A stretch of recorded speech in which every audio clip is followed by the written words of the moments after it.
and welcome to another episode of That's Absurd. Please elaborate, the show where we take questions from you, the listeners, plural, where we take a question from two listeners. We have and more then than one. The two there of are us, a couple of you out there. Hi, Mom. The two of us then take each question, and then we go off separately, and we try and find an answer, and we come back and we present it to each other, and we try and make each other laugh. I'm one of those two people who takes questions from a single listener. I'm Julian Huguet. And I'm Trace Dominguez, the other science nerd who answers these ridiculous questions. And I said hi, Mom, earlier, but my mom doesn't listen to the show. So really, I guess I'll say hi to Julian's mom, because I know she does listen to the show. Everyone say hi to my mom. Every single week I get a text from her saying, I didn't know that about XYZ. This joke was funny. Or you need to let Trace talk more. Things like that. Oh, wow, Mom. Notes from Mom. That's constructive feedback. Wow, the last one's a little... It reminds me of when I would sit next to my mom on the couch growing up, and she would just look over, and then she'd like squint a little bit. She'd be like, "Love you, buddy."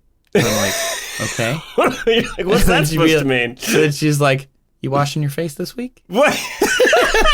I love how she softened it with the before I say anything else. Sandwich feedback. It's her thing for sure.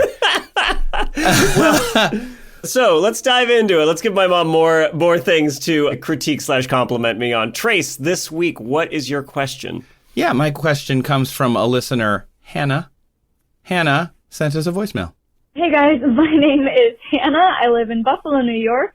And my question is, could mosquitoes go extinct with nothing bad happening to the ecosystem in the aftermath? Would that not solve anything? So I was watching a show on Netflix about dangerous creatures, and it had all kinds of predators that you commonly think of, and also some that you don't think of, like a box jellyfish. And then after each part, it would say something about how even though these animals aren't dangerous, they're really important to the environment because they are either like big predators, or their bones are very important, or something that they do helps the environment in some way, and the fact that a lot of them are endangered or threatened is a problem. Then they talked about mosquitoes. Do mosquitoes actually do anything good for anyone except for themselves? I'm interested to hear your answer. Bye, guys. Okay. I want to see this documentary, too, where I know it's so thoughtful.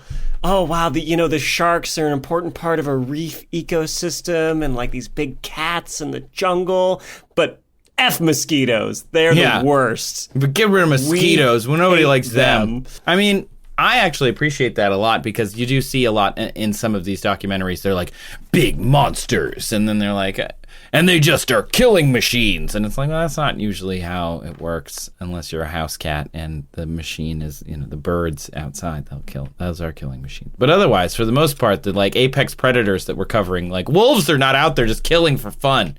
They're hungry and they need to eat something. That's just how they evolved.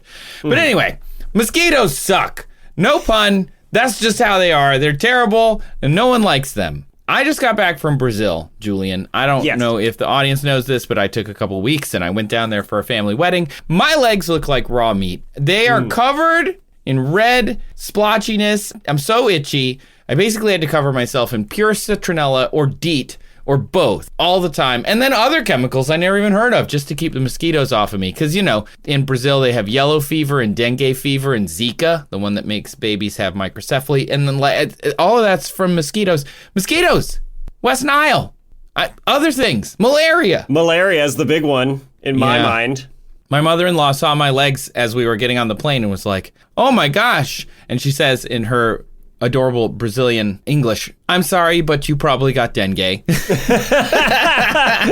So far I haven't, but, Mosquitoes. Did you grow up, like, in the Bay Area? Do they even have mosquitoes? Like, it's just... Yes, I am famous in my family for being a particularly attractive target for mosquitoes. Every time we go on a trip or camping or anything, everybody else seems fine, and I am swarmed. I think it's why I'm such an indoor cat as an adult.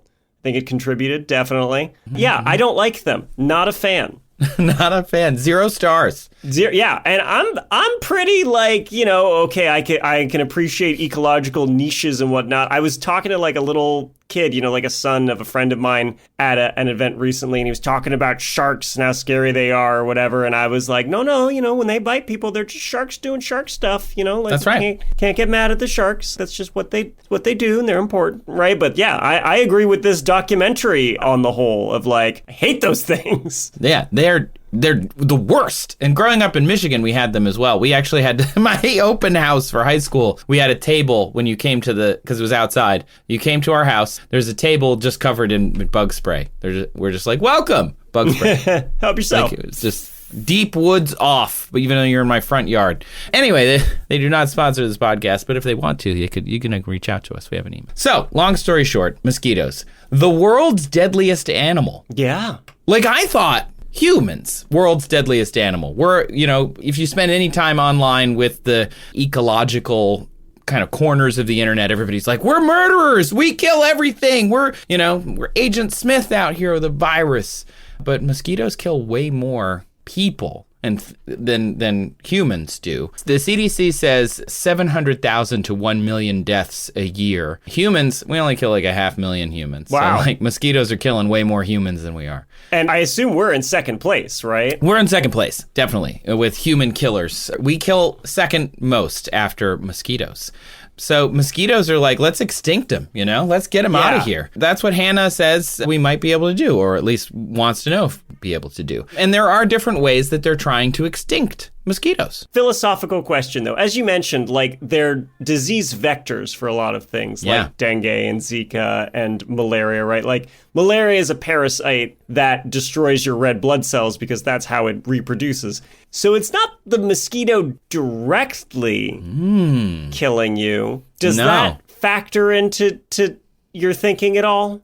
Okay, hold on to that thought, because I think that's really important.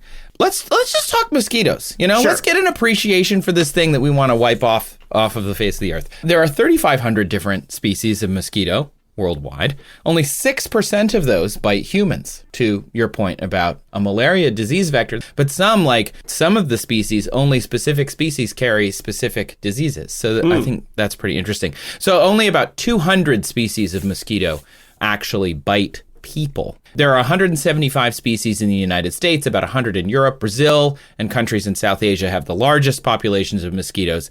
There are currently on our planet 100 estimated trillion living mosquitoes. And they're all in my yard. That is a quadrillion mosquitoes. That's a one with 15 zeros behind it. Jeez. That's a lot of mosquitoes. That's a lot of skaters. That's a lot of blood. If you consider how much blood that they can suck up, they're sucking up a lot of blood. Yeah. So knowing that there is one QD of these, I redid the math that the CDC was like, we're not number one, but per capita we are by far. Okay.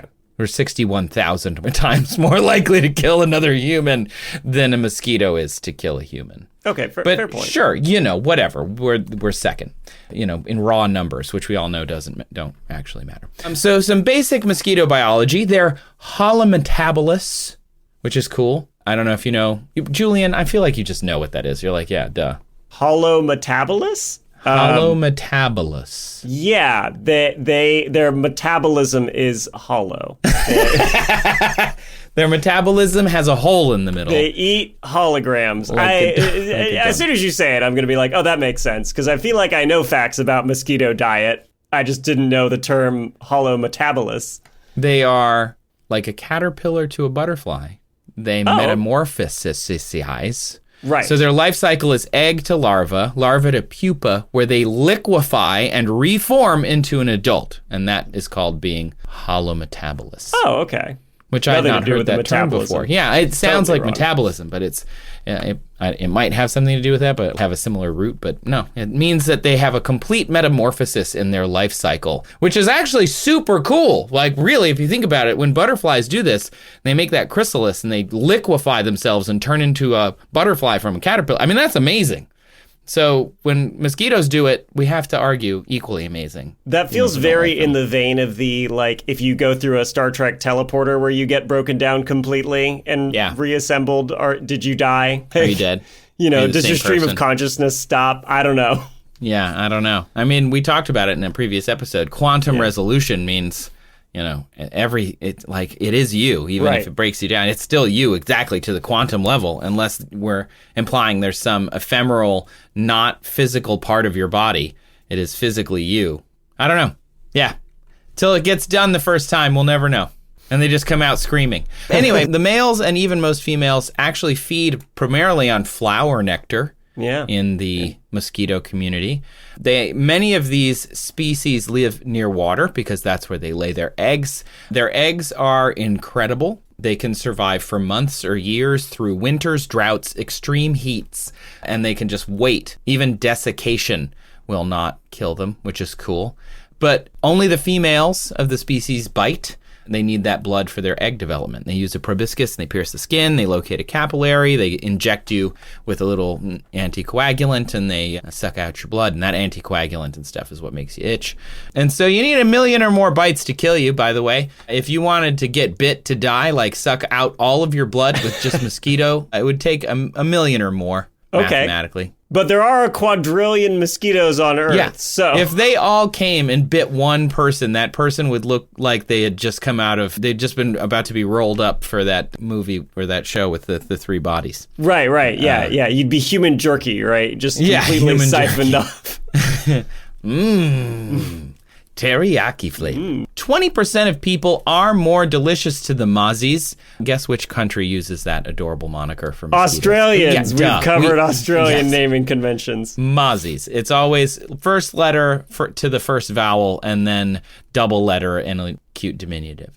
Yeah. Type O blood is more attractive to mosquitoes. Oh. Interesting, right? Not everyone, however, secretes a scent based on their blood type, but many people do.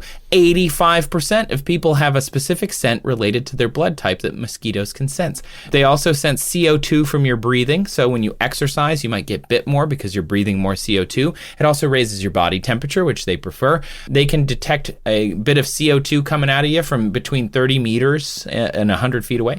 They tend to bite pregnant people twice as much, specific species, maybe due to higher body temperature and more CO2, which both correlate with pregnancy. And then we don't know why, but people who drink tend to get bit more, and people who wear certain colors, like maybe red, tend to get bit more. Huh. Yeah. Neat, right? I always wondered if you could drink enough to make a mosquito drunk, but that's another question. Honestly, it sounds like a Mythbusters that we should do. How would you know? Would the fly? As it flies away, it'd be like more we'd have to get a zigzaggy, baseline mosquito behavior and then have it fly kind of like whoa, or like it lands on you and has a drink or two, and then it's like, listen, bud, you're the best. I just look. It gets all sappy. I like that you've assumed that mosquitoes get drunk and are happy. As opposed to the opposite, where they're like, no! Don't give me another reason to dislike them, right? Like mosquitoes just try and fight with each other. Angry drunks. Get off me, Frank! This is my veins! My capillary! Get off me! And another thing. And another thing. Oh, God. Don't you call me Mozzie. I don't even know who that is. Right. That's the Australian mosquitoes that are ready to fight. The Australian mosquito has an Australian accent. They have no mouths, so I'm not sure how they're speaking, but it'll work. We can make it work. Mosquitoes are universally thought of as annoying. There is a book called Mosquitopia, the place of pests in a healthy world. I read this quote and I started laughing out loud because it's so good. Hang on. I feel like I need to voice over this. Give me a second here. Give me a little epic music, Kyle. Aedes vexans, a highly cosmopolitan mosquito found in many countries and on every continent except Antarctica and South America, is best known for its role as a nuisance mosquito. Hence its binomial name. The Latin vexare means to torment or harass, so the Aedes vexans' eggs can hatch across vast areas, producing 100 million larvae per hectare. That's a lot. That is a lot. The subsequent emergence of adult mosquitoes can reach biblical proportions. Such population levels can become so extreme as to deter all normal human activities. Wow. Vexare, indeed. The way they wrote it. Also, cosmopolitan to describe the mosquito. I feel like that just means it has a hat on, right? It's just got like a fancy like a hat. stylish. Yeah. Yeah, like it's up to date on the latest fashion trends. It's got like a ripped t-shirt on. Who's that? It costs like a lot more than you'd expect. Mosquito, right? Ooh, designer. Just has a handbag, and it's like, no, I got it in Chinatown. Yeah, and it's it doesn't not suck real. like poor people's blood. It's like, got a taste for blue blood. Ooh. So that's a lot, 100 million per hectare or a square kilometer. In the Arctic, this made me think of the mosquitoes in the Arctic. Have you been to Alaska? I've never been to Alaska. I have been to Alaska, yes. Oh, did you see the mosquitoes? I was there in the summer, yes. There apparently form swarms large enough to like you can see big black clouds of mosquitoes and they together. get quite large. And in some areas, they, quote, form thick clouds. Case studies say that if you are found by them, you can be covered by mosquitoes, according to one researcher, in a matter of seconds.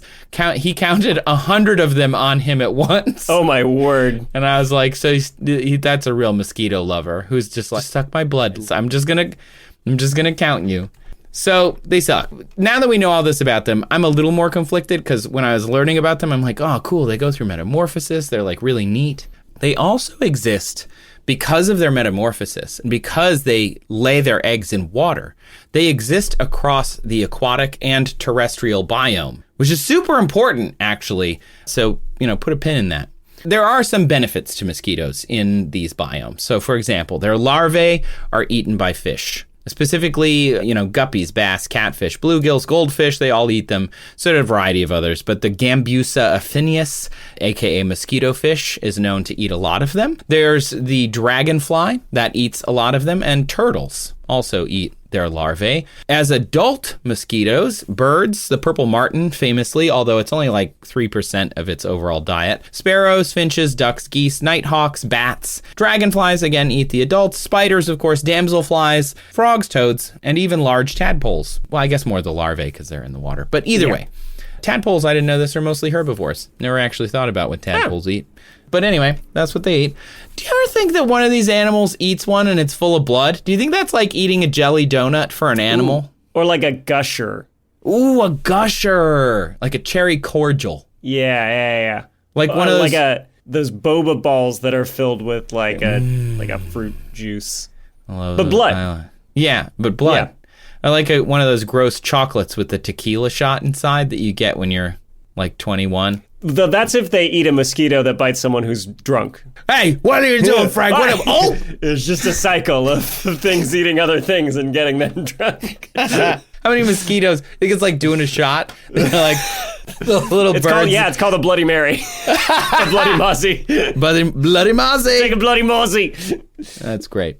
So there are a lot of animals that do eat mosquitoes, but we use a lot of kind of ownership or like religiously coded language in the US when talking about nature. We say, oh, well, nature is designed to eat these things. It's in balance. And it's like nothing is designed in nature. It just happens to eat other animals because they are there. They are available. Right. Animals don't exist to be food for other animals. They are preyed upon by other animals. So those swarms in the Arctic, you would think there would be a huge amount of animals that would be like migrating there to eat those mosquitoes, but it's not worth it, even though that food is all there, just as an example. That said, there was a 2002 paper that looked specifically on a northern Hudson Bay, Canada region called Coates Island. And they found that the birds that were there were dying because of the mosquito populations being too high. It was actually draining the blood of the baby birds, which is wild. Oh, it's the bird jerky scenario.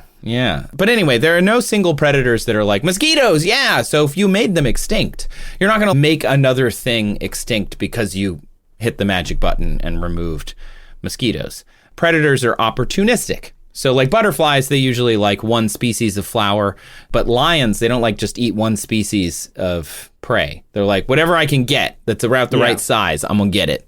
Predators are like non-specific. So we did videos on this in D News and Seeker. We talked about mosquitoes. Anytime there was malaria outbreaks, we talk about it, which is all the time. Millions of people die of malaria every year. So they're clearly killing people. They're a huge nuisance. They're all over the world in every biome except Antarctica. And there are many, many, many researchers working to eliminate them entirely. Specific species of them that bite us, not all 3,500 species. Do you know some of the ways they're trying to eliminate them, Julian? Oh, there are some real creative ones. There's some technological approaches. There's one I've heard of where there's like a laser that targets specifically female mosquitoes because the females are the ones that bite. Right. And the sound of their wings flapping is different than the males. And so this is like a decade ago. Yeah. This device like homes in on the sound of a female mosquito and it like zaps it out of the air. Wow. Yeah, just like a little miniature like anti-air battery with lasers and it takes it down. That's a good one. And then a few years ago, like 5 years ago, there was a big operation in Florida to release a lot of genetically modified male mosquitoes. And as science communicators, this was very frustrating, right? Because people see they're releasing a lot of mosquitoes and they're like, thanks a bunch, right? Yeah, like, they're going to bite me and I don't like it. I don't want more, but they weren't female mosquitoes. They were genetically engineered males where they would mate with the females. The thinking was they would outcompete the natural males. Yes. Mate with the females, and then the offspring wouldn't be viable. Right. And they basically, one I'm calling the kill switch. The kill switch mosquito. You know what it reminds me of is like in a cartoon where there's like a sexy like doll that's fake and actually full of explosives, you know? Right? Like the Tom and Jerry like Bugs Bunny in a wig. Sexy mouse. With a big wooden winds mallet. up and like goes around going, why don't you come and see me sometime, right? And then like it woos the mouse or duck hunter or whoever's the target, right? And like that. So like the cartoon honeypot approach is what I would think of it as.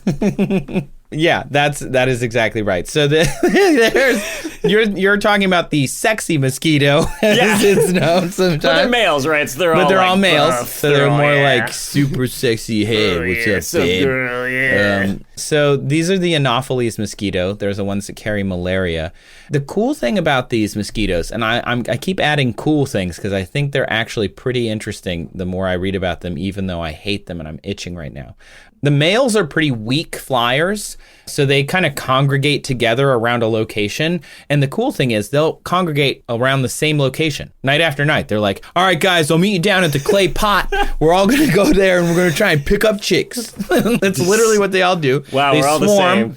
They're all down there doing their little dances. They'll like hop and fly in a zigzag pattern and like land again. And they'll like buzz and you can hear them because they're swarming. So you can hear them. And the females, they kind of hover around because they're better flyers and they're like, you, and then they go down and they breed and fly away. Most males will never breed in their lifetimes, which is very relatable, I think, for many. It's the Bumble approach, but for mosquitoes, where like the females are in charge of the interaction. Yes, they should have just called that Mozzie.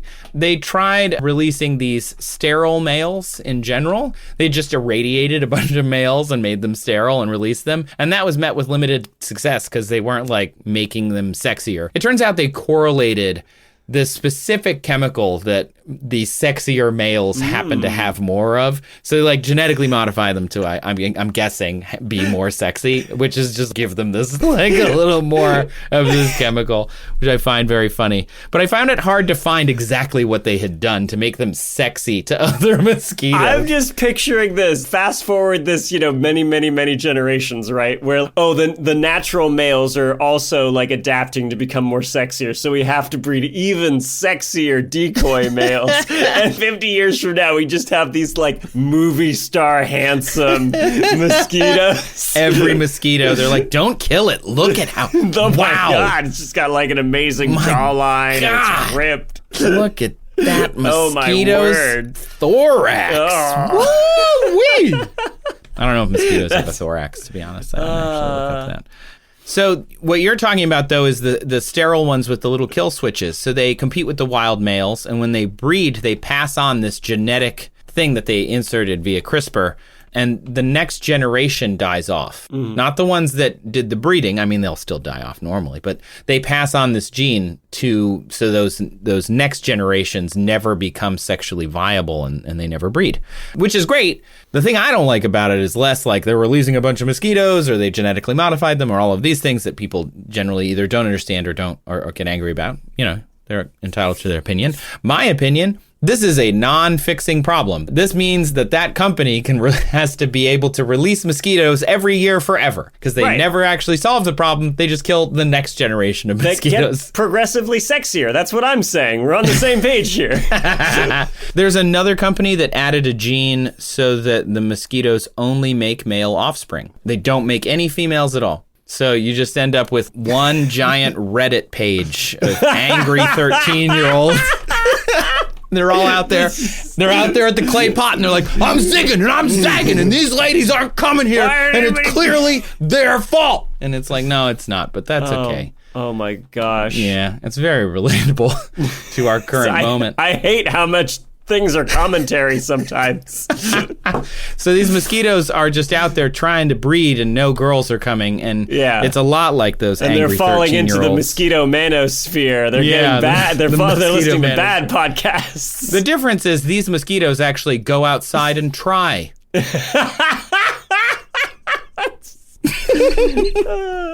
They like go out there and they go dancing and have a nice time with their male friends. Listen, if you're a guy, you know, and you're sad that you're not getting picked, maybe you need to go out and spend more time at that clay pot, you know? Just go out to the clay pot. Work on your dancing. Work on your zags and your zigs. Work on your zigzags. Try and smell better. Smell better. Talk about what the female mosquitoes want to talk about. Yeah, listen when the mosquito females buzz around, because that's actually a thing, by the way. The mosquitoes do have different frequencies, like the males are buzzing at a different frequency than the females, but when they get chosen, they synchronize and they harmonize their frequencies. It's so cute. Commentary again, unintentionally. I know. That's so cute. Anyway, so another company added genes in the males that infect the females with poison. So after mating, the male has injected something into the female that kills them.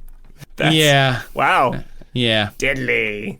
But anyway, I think the most interesting one outside of the genetically modified, which is very cool. I think that's really an interesting way to go. It's very different than just like spraying pesticides out in nature trying to kill them. They're just saying like, oh, let's work within their populations to make them smaller. There's another one called the World Mosquito Program. They're using this bacteria called Wolbachia. It naturally exists in like 60% of insects, and it blocks the viruses like dengue and West Nile and malaria. It blocks them from working. That'd be nice. Yeah, it's really neat. It's like you put a buggy inside the buggy, and then it stops the other buggies from, bugging. So they're not actually sure how it works, but it does seem to work.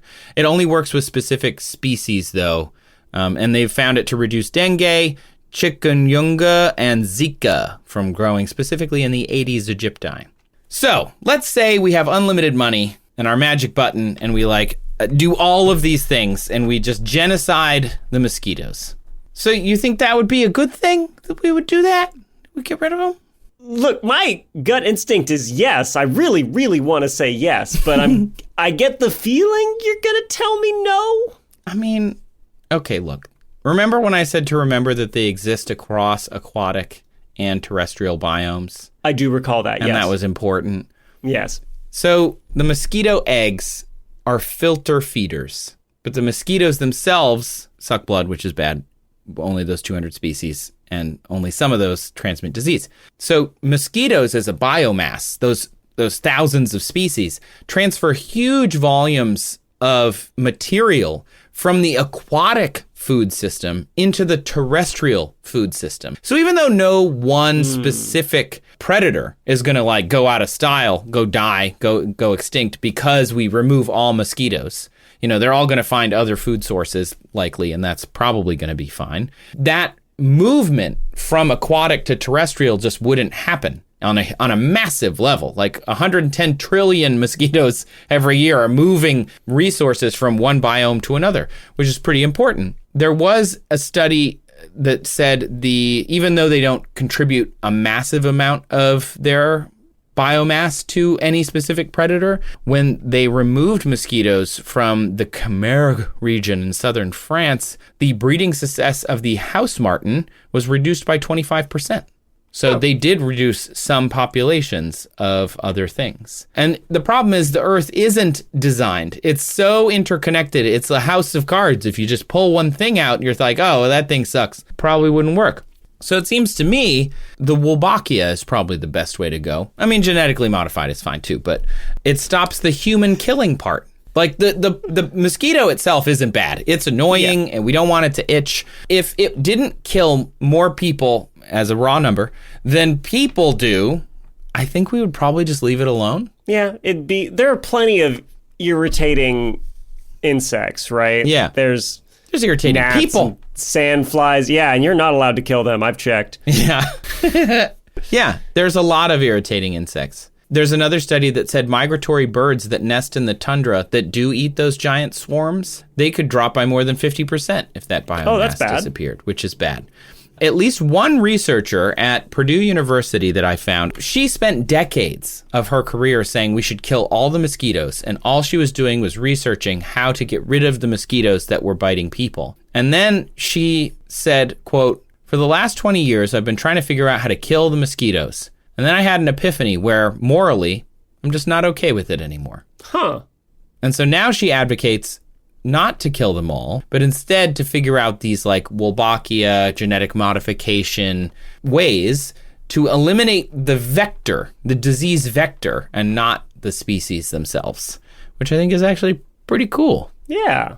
Yeah. That is cool. Yeah, like we talked about, like when sharks bite people, it's sharks doing shark stuff. When mosquitoes bite people, mosquitoes doing mosquito stuff. Actually, it's funny because I wrote this in my script, but you sort of said it right at the beginning what we tell Raphael when we're outside, he's 3 and he sees a bee and he doesn't necessarily know to be afraid of it. Some kids do, like maybe they got stung or something and they're afraid of it. And he's like, oh no, a bee. And I said, yeah, they live outside. We're just visiting outside right now. This is where they live. This is their home. So if we don't want them around, we can shoo them away, but this is where they live. And so it's like, yeah, it's a bee doing bee stuff. It's a shark doing shark stuff. So it may be annoying to us, but is that enough of a reason to kill them all? I don't think so. This person who studies mosquitoes, they don't think so, even after thinking about how to kill them for 20 years, which is pretty cool, I think. Can I say, though, if, say, someday some alien species was like, we got to get rid of these humans, they're bad for the solar system or galaxy or whatever, right? What do we do? And they bred successively sexier human honeypots. Yeah. That's how I'd want to go. If we were going to go out as a species, honestly. Species. Yeah. Yeah. I mean, there's a Stargate SG-1 episode about that.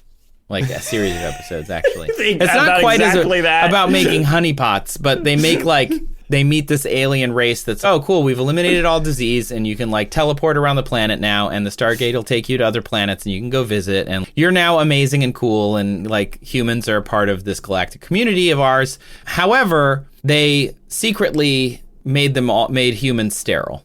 Oh. To take Earth from them. Right. So the honeypot was more like, hey, don't you want no disease and flying cars and be able to go visit other planets? And we're all like, yeah, we do. And they're like, but you don't want kids, right? Or your species to continue, right? If there's not a bunch of really smoking hot people, hanging out on a clay pot whistling at me, I'm not interested. Not interested. Hanging out in an old broken pot in the backyard with 1 inch of water in it. It's like a giant a cappella group. There's a bunch of guys, like a barbershop quartet. They're just out there. Hey ladies, what's the buzz? You should come over here because I'm a sexy mosquito fly. Sexy mosquito fly guy. Zigzag. Zigzag. Zigzag, alakazam. You won't have kids when you mate with me, fam. So, Hannah, could mosquitoes go extinct with nothing bad happening? Probably some of them. like some of them probably could. And there are people who are trying that. But there are people who are saying maybe we shouldn't kill them all. And instead we should just make them less deadly. And let them continue to synchronize and harmonize their wingy beats over by the clay pot, you know? Let's take a quick break and come back with another question. Julian, give me your best dinosaur roar. Oh, God, an asteroid! It's horrible! Wow, that was not where I expected that to go. We're popping in before the show to tell you about I Know Dino. It's a dinosaur podcast. You know, we think of those dinosaurs being this thing that's been dead for tens of millions of years. Even so, studying dinosaurs can still teach us stuff that is relevant to the world today. Yeah, like climate models to help us understand global warming. Migration patterns of dinosaur lineages, they tell us about Earth's changing continents. We can also study dinosaur diets, what plants lived then and maybe what animals and how they interact. And, this is super cool, many dinosaur injuries, paleopathologies, they're the first known occurrences of diseases. And they talk about all this kind of stuff on I Know Dino. It comes out every week with new dinosaur stories that you're not going to hear anywhere else. Like, I hadn't heard of a lot of these, which is pretty cool. You can find I Know Dino on Apple Podcasts, Spotify, wherever podcasts are. And if you found us, you can probably find them. Go check them out. And welcome back to That's Absurd, Please Elaborate. I did so much itching during the break. It feels really good and also somehow worse. Julian, how are you? I'm good. I didn't go outside while you were away, so I didn't get bitten at all. I did spend my time inside researching this question, which comes from Hannah. Hannah? You also have... Wait, mine was from Hannah. It was, wasn't it? Yeah. My question was from Hannah. Mine's from... Are they from the same Hannah? Or the different Hannahs? They gotta be two Hannahs. It has to... Check. Okay, Check our database. You tell me Hannah's email. We'll bleep it out. Her email is gmail.com. Okay, and my Hannah's email is at gmail.com. So it's a different Hannah. Different Hannah. How did your Hannah send us their question? Through a voicemail. Okay, but... Wait. But the phone number is the same. I'm looking at the voicemail box. No. It's the same Hannah. No. She tricked us. She honeypotted us with two emails. Okay, now everybody knows how to double up. Oh no, our system. She's exposed the critical flaw in our question submission system.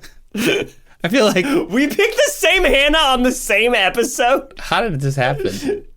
Well, either way, good on you, Hannah. You got us this time. Fool me once. Well, there's no real shame. They're both good questions. They are good questions. So Hannah sent in a voicemail. Let's take a listen. Hey guys, my name is Hannah. I am from Buffalo, New York, and my question is, how many bananas would it take to kill a man? I drink smoothies pretty regularly, and in a normal smoothie, I have 2 bananas, and that lasts me for like a week. While I was grocery shopping, I mentioned to my dad, hey, I need enough bananas to kill a man, and as the conversations often do, it turned into, how many bananas would that actually take? Would it be best frozen? Could you use 1 frozen banana? Would that be enough? What about unfrozen? What about the tiny bits of radiation that are in bananas? What will that do? And I guess, would using bananas to kill somebody solve anything? Oh, Hannah! Thanks, guys. I look forward to hearing your answer. Okay, Hannah is delightful. We made an episode for 1 person. Yeah. We get tens of thousands of downloads. We made an episode for exactly 1 person. This is not an efficient model, I just want to say. No, but it is a not. good question. How many bananas would it take to kill a man? We know so much about Hannah now. Just a quick side, but we know that she likes watching things on Netflix that teach her about the world and like animals and stuff. We know that she talks to her dad, and her dad is probably hilarious because, come on, look, she likes this podcast, so she must think we're like her dad, and we're funny. And she's funny, clearly, and she eats smoothies, drinks smoothies in the morning for breakfast. Consumes a lot of bananas, Consumes bananas in her smoothies. So, we know a lot about you now, Hannah, and we know that you have 2 email addresses. Which you will use to blindside us. I'm sorry. So, tell me, Julian. I can't believe we picked the same person. Tell me and Hannah, our one listener, the answer to this question. So, yes, as Hannah mentioned, it's easy to imagine a lot of ways that you could kill a man with a banana. In her note that she sent in, she talks about stabbing somebody in the eye with one, or, bludgeoning, or using a frozen brick of several of them and maybe dropping them from a high height or something. But I think we might be overthinking that, because every now and then, people do die from bananas. No, they don't. Is this like the people who die when a vending machine falls on them, and it's like, more people die of vending machine crashes than shark bites. Right. Every year. I mean, I'm not saying it's a common occurrence, but I'm also saying it hasn't not happened. And the thing that my mind goes to right away is choking on a banana. Oh, yeah. Okay. Yes, that makes sense. Right. Like, now that I say that out loud, that's kind of disappointing, right? Like, of Yeah. course, you could use a single banana. Even not a whole banana, just like a small chunk of a banana. A round slice of banana could probably do the job. Trace, as a father of a young little toddler person thing, are you ever worried about him eating bananas? Not for choking reasons. He really likes bananas. Right, yeah. He eats them and... Through his development, you were never like, ooh, like, I better cut it in a certain shape or anything like that. Oh, I mean, sure, yes. They're always like, cut it really small when he's really small, and as he gets bigger, you make it bigger, as he learns to chew. It's actually a really weird thing to, like, teach a human being how to eat, because there's some, like, I'm gonna jam this in my face that's a little instinctual, but sometimes they choke, and it's scary the first time. Because you're like, wait, he's choking. And you're like, but he's not choking now. That was scary. And that happens all the time, actually. And he needs to learn to chew. And that's hard. It's a hard thing to learn. Right. Generally, you cut it into slices or, little half moons or whatever. Right. I'm not a parent, but I've heard of parents who are concerned about, like, foods that are cork-shaped causing problems with airways, right? Like hot dog slices, stuff like that, cutting them long ways instead of as just a little like cylinder.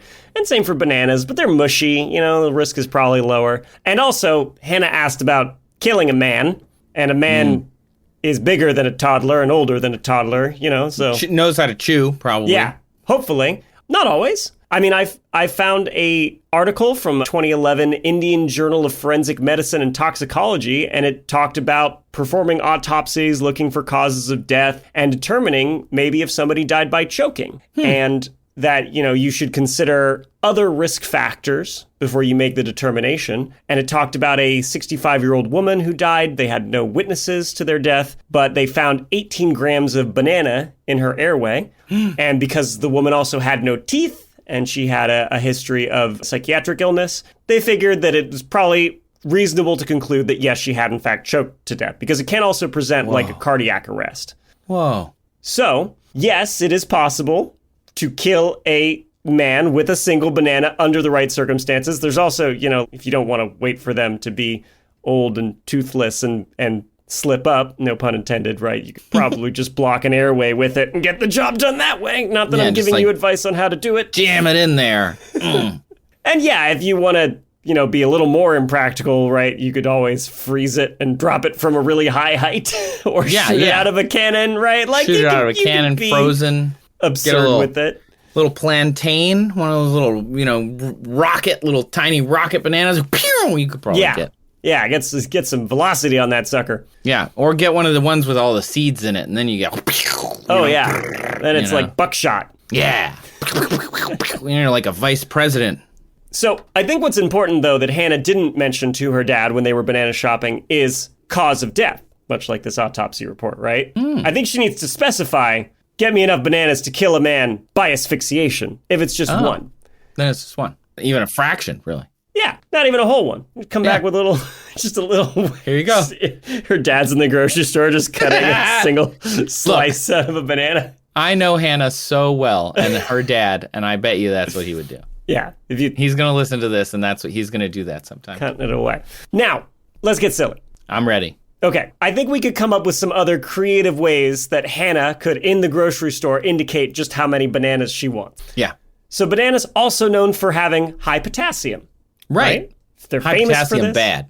Well, like all things. Too much potassium. Like way too much. So there are some places, I was looking for wellness sources who might say this. I couldn't really find any, but I did find one, Carl Pilkington, if you remember him. He was famous a while back for basically being Ricky Gervais's producer who just had the weirdest opinions and views of the world. And apparently during one episode of the podcast with Gervais and Stephen Merchant, he said, well, you can't eat more than 6 bananas in a day because your potassium levels will kill you. That's why you only see them in bunches of 6.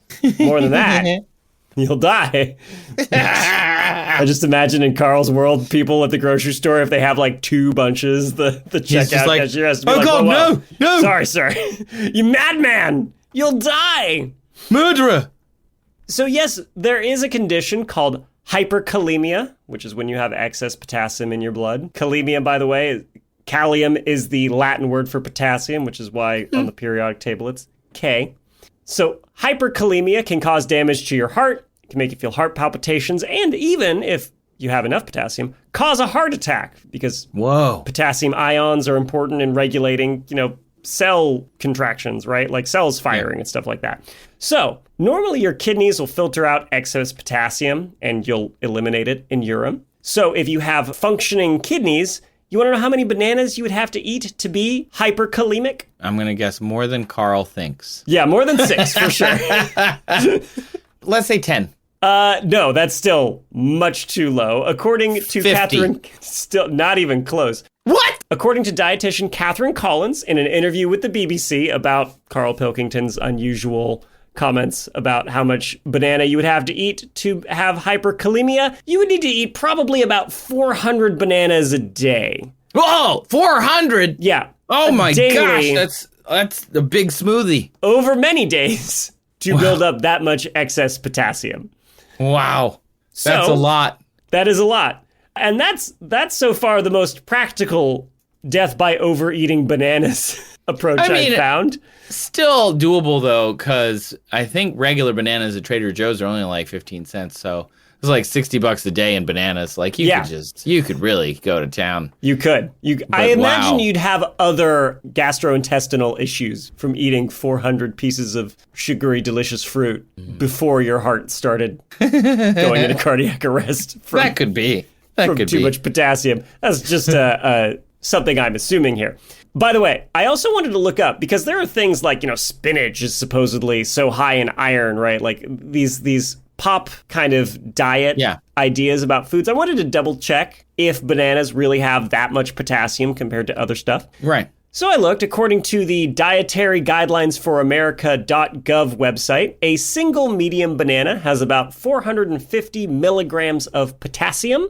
All the other measurements on this table were in cups, so I took a banana from my kitchen and I smushed it into a measuring cup, and I figured it's about 3/4 of a cup. So I figured a whole cup of bananas probably has about 600 milligrams of potassium, which would put it above apricots, which are 401, cantaloupe, 473, kiwis, 562. It's pretty near the top of the list, but gets beaten by guava, which has 688 milligrams per cup. But here's the thing that surprised me. Bananas get dumpstered by a medium-sized baked potato with the skin on it, which has 926 milligrams of potassium. Wow, I do like a good baked potato. They're not too. Exciting to eat. Yeah. Unless you dress them up. But Can you imagine they can be tasty. You know how people, after they exercise and they have cramps, they're like, I better eat a banana. Instead, or I better eat that big potato. Better eat that big potato with the skin on. A medium-sized one, please. Not a large one. I'm trying to watch my figure. This is one of those things where we've talked about it before when it comes to like kings and queens and stories of people. It's like things that we just accept them because we heard them, I don't know, on TV in the 1950s or something when they were like casting around for content and everything was sponsored by some company. And they're like, we just need to fill the time. Yeah, well, I brought up spinach having a lot of iron, and so Popeye the Sailor eats like a bunch of spinach to make his muscles strong. That's all a misconception that comes from a misprint on a can of spinach. Yeah. It basically missed a decimal point and said there was something like 1,000 times more iron in the spinach than there really is. It's not that remarkable, but it's got this reputation. Let's be honest, whoever sells the spinach is like, I'm going to double down, not necessarily on the decimal point thing, but on the perception that so I can sell more spinach or bananas. Absolutely, or right? They just saw the public has this, oh, wow, there's a lot of iron in it. And they're like, oh, yeah, totally, you bet. Eat your spinach. Oh, yeah, it's going to make your muscles. It's going to make you'll be able to see better if you eat carrots, and you'll be able to, like, you need potassium. It's good for you, so you just got to eat bananas. It's just like everybody's trying to sell you something. Yeah. Eddie Bernays, the kind of father of marketing and PR, is probably involved in the big spinach. Yeah. I don't know. Okay, so let's get even more impractical and talk about, like Hannah brought up, radiation. Radiation. Yes, this is the classic. This one made me giggle. It's one of my favorite little rabbit holes that people end up going down at some point when they find out that, yes, bananas are radioactive because of potassium. Yeah. So there's a potassium isotope, potassium-40. It often decays into calcium, and it gives off an electron. So yes, it's radioactive. And since bananas, are known for that high level of potassium, that means they have high levels of that radioactive isotope, comparatively speaking. They get a rep for being radioactive, so much so that there's kind of like a joke unit known as a banana equivalent dose. When people want to highlight, just how much radiation you're exposed to regularly or something, they might say like, oh, it's this many bananas worth of... Bananas are actually quite useful for all sorts of measurements, as it turns out, according to the internet. Yeah, so one of those things is radiation, and a banana equivalent dose is about 0.1 microsievert. Oh, wow, okay. What does that mean? That's little. Is very little. We talked about this. You weren't present. Nora from Nora's Guide to the Galaxy was a guest host on episode 43, and she talked about radioactive bunnies in that episode because, as it turns out, she used to be a radiation worker. She worked for the U.S. Navy on a nuclear aircraft carrier, and she did a great job breaking down the different radiation units and what they're used for in that episode. You should go check it out if you haven't. It was really good. It was super useful for me. And so sieverts, when we talk about radiation, are basically a way of trying to quantify the health risk of the radiation that you're being exposed to, right? By some estimates, if you're exposed to 1 sievert of radiation, that raises your chance of developing cancer about 5%. So 5 out of 100 people who wouldn't have otherwise gotten cancer will get it if they're all exposed to 1 sievert of radiation, right? Yeah.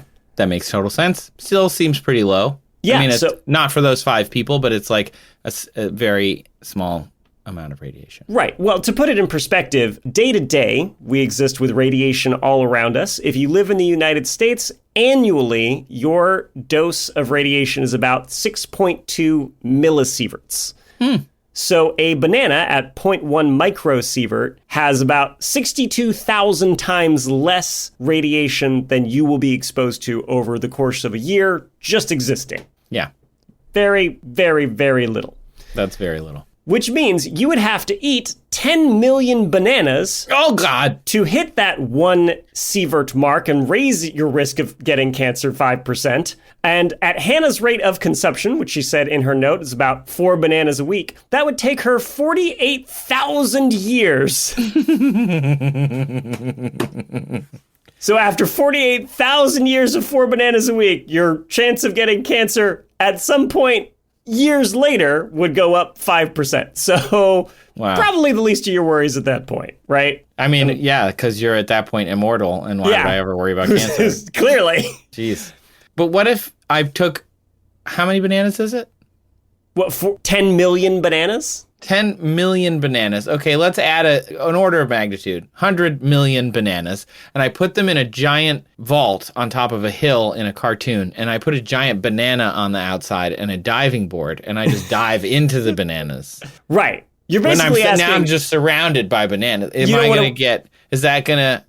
Does the radiation come off of the banana onto me then? My Scrooge McBanana kind of scenario? Right. What you're saying is you don't want to wait that long, right? Yeah.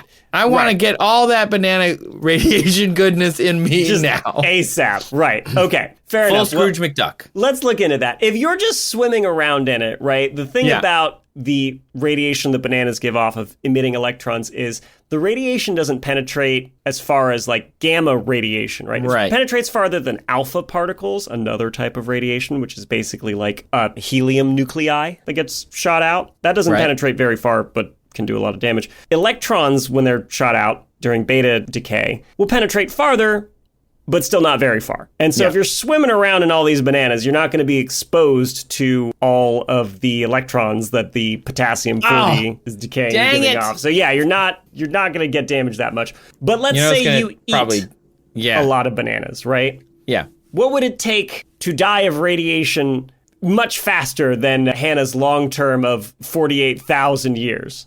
Well, let's say that you're aiming for acute radiation syndrome. I don't know why you'd do that. It's a weird way of phrasing that, but let's say that's what you're doing. That takes about 5 sieverts in a short time frame. Right. So that's almost always fatal if left untreated. It'll kill most people within a month, right? If you get acute radiation syndrome after being exposed to 5 sieverts, which with our banana math, that's about 50 million bananas. Okay. If you wanted death within an hour, the dose that you would have to consume is about 100 sieverts. So that's 1 billion bananas. Oh, wow. So yeah, your Scrooge McDuck giant banana vault is still an order of magnitude short. I think now we're looking at the Simpsons Treehouse of Horror where he's being fed donuts, where Homer's being fed donuts in hell. Right. With the donut machine. Exactly. Just...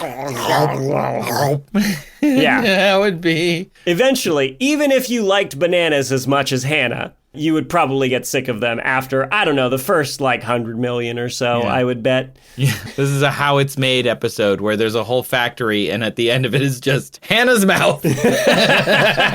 Just a big conveyor belt. A lot of cartoon logic in this episode for sure. Yeah, so obviously you could not eat that many bananas in a single sitting, let alone the amount of time that it would take for your body to get rid of a lot of that radiation through your kidneys filtering out the potassium and you excreting it. The biological half-life of potassium is estimated to be about 30 days, which is probably generous, which means, after 30 days after you've consumed something, half of it is gone. So yeah, you'd have to eat all that dose pretty much in one go to die within an hour. It is not possible, clearly. No, because you wouldn't even process it. Even if you could physically consume it, you wouldn't process all that banana. You'd be dead probably from other things. Oh, right. So the answer is you would burst. Yeah. That would be how we killed you. Yes, exactly. Ah, dang it. Another one went before the radiation could do its damage. In the distance. Oh, another one. Lost another banana rat. Okay, so these are the ways maybe directly bananas could kill you, but I think it might be worth also covering the more insidious history of bananas. Oh. Particularly for us Americans, where bananas were big business, They were first grown originally in Papua New Guinea about 5,000 years ago by humans, and then they slowly spread all over the world. And then, in the 1500s when the Spanish showed up, they started spreading them to the Americas. And then by the late 1800s, the American public were introduced to bananas at the World's Fair. And they say, hey, this thing's pretty good. We actually talked about bananas in a recent episode, how some people who don't understand evolution think that they were designed for people because, wow, look at it. It's in a convenient carrying package and it fits in our hand. And isn't it wonderful? And it's like, that's part of also why it became popular as a fruit. We bred it that way. We made it. That's part of it. Yeah. So by the late 1800s, bananas were getting pretty popular in the United States. And so much so that the companies that actually imported them into the States were making a lot of money and were looking to, instead of just paying farmers in Central and South America, decided that they wanted some of their own actual land that they controlled. And so they started funding, coups and dictatorships. And basically destabilizing entire regions of Central and South America to maintain their industrial domination of the area. So that's fun. Yeah, that's super. That's not fun at all, actually. So this was United Fruit Company was the worst culprit of this, which today is Chiquita Brands International. And so in the 20s, in Honduras and Guatemala, they funded coups. In Colombia, they funded, as recently as 2024, they were found liable for funding terrorist organizations in Colombia back at the turn of the millennium. That what? Yes, this was a recent this isn't court ruling. History. This is yesterday. This is within our lifetime. The Chiquita Brands International was found liable for funding terrorists that basically bullied and murdered people, so Chiquita Banana could continue controlling its banana plantations. And, they also suppressed union leaders. There were massacres that were carried out by the governments of these countries when people were trying to unionize and ask for such outrageous things as a 6-day work week. My goodness. My goodness. How terrible for them.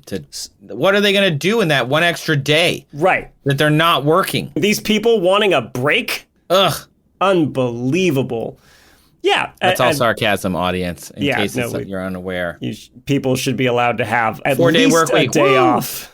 More so, I think, is reasonable. More than one is good. Yeah. They also funded, by the way, United Fruit Company, in part the Bay of Pigs in Cuba. Wow. Do you remember that? Yeah. Yeah. A lot of shenanigans that got a lot of people killed in Central and South American and the Caribbean was carried out by this fruit company to keep their golden stock of bananas flowing to the United States. So I looked into it a little bit, and I found some figures on how many bananas were coming out of these countries. Like Colombia, as recently as 2020, was exporting about 2 million metric tons of bananas. And so I found another handy-dandy website conversion calculator thing called converttobananas.com, which I think, along with the measure of things, is going to become a new favorite. And it turns out 2 million metric tons is about 17.6 billion bananas. That's a lot of bananas. With that in mind, Hannah, next time you're at the grocery store, you can be more specific when you specify how many bananas you need to kill a man. By choking, 1. Bludgeoning, let's say 20. Hyperkalemia, 400. Radiation sickness, let's say it's chronic and you want it to be over a long period of time, 10 million bananas. Yep. If you want it to be within a month, an acute radiation syndrome, you can go with 50 million bananas. If you want it to be within an hour, you can say 1 billion bananas. And if you want so many bananas that it becomes basically your chief economic source of income and you're willing to actually pay off governments and military juntas and terrorist organizations in order to keep the bananas coming, that would probably be about 17 billion bananas. Wow. That's too many. That's probably more than you need. I would go with 20 max. A bludgeoning's worth. A bludgeoning's worth. That's the perfect amount. Yeah, we don't want to get too crazy here. We don't want cardiac arrests or radiation poisoning, or I think worst case scenario really is military coups that overthrow democratically elected governments. Yeah, and in that case, it's however many bananas we need in order to import to the United States at the year that was happening, which is a lot. Yeah. As I remember from a popular science article that I read 20 years ago, it's something like 26 pounds per person or something. We eat a lot. I saw one that said the average American eats 90 a year. Yeah. So, yeah. Multiply that by all the Americans. That's a lot of bananas. Well, thank you, Julian. What was the name of your question asker again? My question asker was Hannah Banana. My best friend, Hannah. This episode of That's Absurd, Please Elaborate was created and written and produced by me, Trace Dominguez. And me, Julian Huguet. And it was also produced and edited by the wonderful and definitely full of bananas man who can eat 10 billion bananas and not get radiation sickness, Kyle Sisk. Our website and social is made awesome by our new associate producer, Sabrina Capello. And our music is thanks to Epidemic Sound. Thank you so much to the listener singular who submitted questions featured in the episodes this week. That would be just Hannah. Just Hannah. I still cannot believe we did that. She got her own episode. Normally, you got to join our Patreon to get that. Totally unplanned. There's many ways for you to submit a question. There's the form down in our show notes. You can email us at hello@that'sabsurdshow.com. You can visit our website, that'sabsurdshow.com/ask. You can call us at 302-TAPE-SHOW. That's TAPESHO. And apparently, if you use multiple emails or phone numbers, we'll be none the wiser. Please don't do that. Please don't Just do be that. honest. Tell us. We're having enough trouble as it is. We are not organized. Thank you so much to our absurd administrators. We could not do this show without our patrons. Those absurd administrators are Adam, Les, Austin, Pinky, Jonathan, and our newest is Evan. And thank you also to our ridiculous researcher level subscribers. Happy Goro and Ashley Silva have been with us for 9 months as of this episode. So thanks so much. And we got a new Patreon subscriber, and that would be Emil. So thank you so much for joining, Emil. Because we could not do this show without our patrons, without you, the listeners. So thank you for submitting your questions. Thank you for joining our Patreon. Honestly, this show is a labor of love for us. We love doing it, and we love that you love listening. So it's just a big old love fest here. So thanks for joining, and thanks for being a part of it. We really appreciate it. Yes, thank you so much. And if you like it and you are so inclined, you can always help us out by leaving a review wherever you're listening. It tells other people it's worth their time and it makes us feel good about ourselves. So if you want to go to Spotify comments or Apple Podcasts, wherever you want to actually jot that down, we really appreciate it.